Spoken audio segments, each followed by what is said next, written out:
એક મોટું બધું જંગલ હતું. તેમાં ઘણા પ્રાણીઓ રહેતા હતા.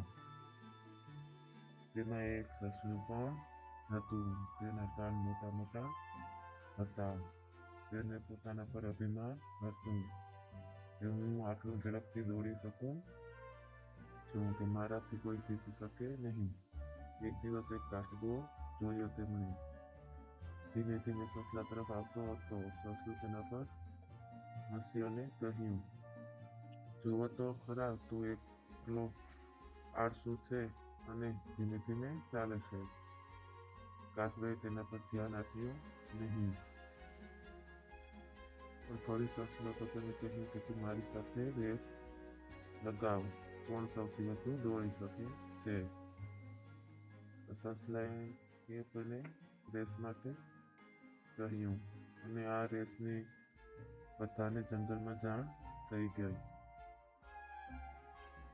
બંને વચ્ચે રેસ થવાની હતી અને આખા જંગલમાં ચર્ચા થવા માંડી. બંનેની સસલા અને કાચબાની રેસ થવાની છે.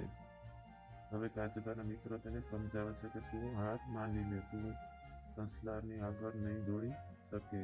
ત્યારે કાચબો પણ કહે છે કે હું હાર નહીં માનું, કોશિશ કરવામાં મારે શું વાંધો છે. અને બધા મિત્રો ભેળા મળી અને ચર્ચા કરે છે અને સસલા અને કાચબા વચ્ચે સ્પર્ધા થાય છે. હવે સસલું તો ખૂબ જ ઝડપથી દોડવા માંડે છે અને કાચબો ધીમે ધીમે પાછળ આવે છે. સસલાભાઈ તો ખૂબ જ આગળ નીકળી ગયા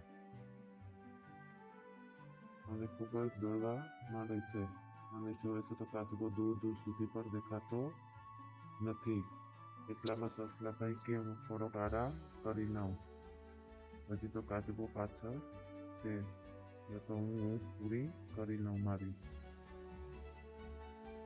કાચબો પણ હાર માનવા તૈયાર નથી. તે તો ધીમે ધીમે ચાલે છે અને આગળ જાય છે અને સસલું તો હજી આરામ જ કરે છે. બંને વચ્ચે રેસ આમ ચાલુ થઈ ગઈ છે. ધીમે ધીમે કાચબો તો આગળ આવતો જાય છે અને ફિનિશ લાઈન પર પહોંચવા આગળ વધે છે. તેવામાં કાચબો છે તે ફિનિશ લાઈન પર પહોંચી જાય છે અને સસલાભાઈની તો ઊંઘ ખુલે અને જોવે છે તો કહે છે કે કાચબો હજી નજર નથી આવતો, ચાલો હું દોડીને આગળ થઈ જાઉં. અને ત્યાં જઈને તે જોવે છે તો કાચબો તો આગળ પહોંચી ગયો હોય છે. આ જોઈને સસલું તો હેરાન રહી જાય છે અને કહે છે કે હું તો પાછળ રહી ગઈ, મારે આરામ કરવાની જરૂર નથી.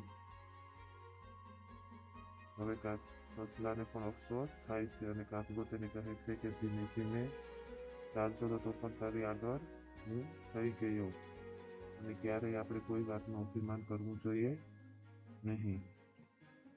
અને કાચબો આમ સસલાને સમજાવે છે અને સસલાને પણ યાદ આવે છે કે હું ઊંઘ ન કરી હોત તો હું આગળ થાત.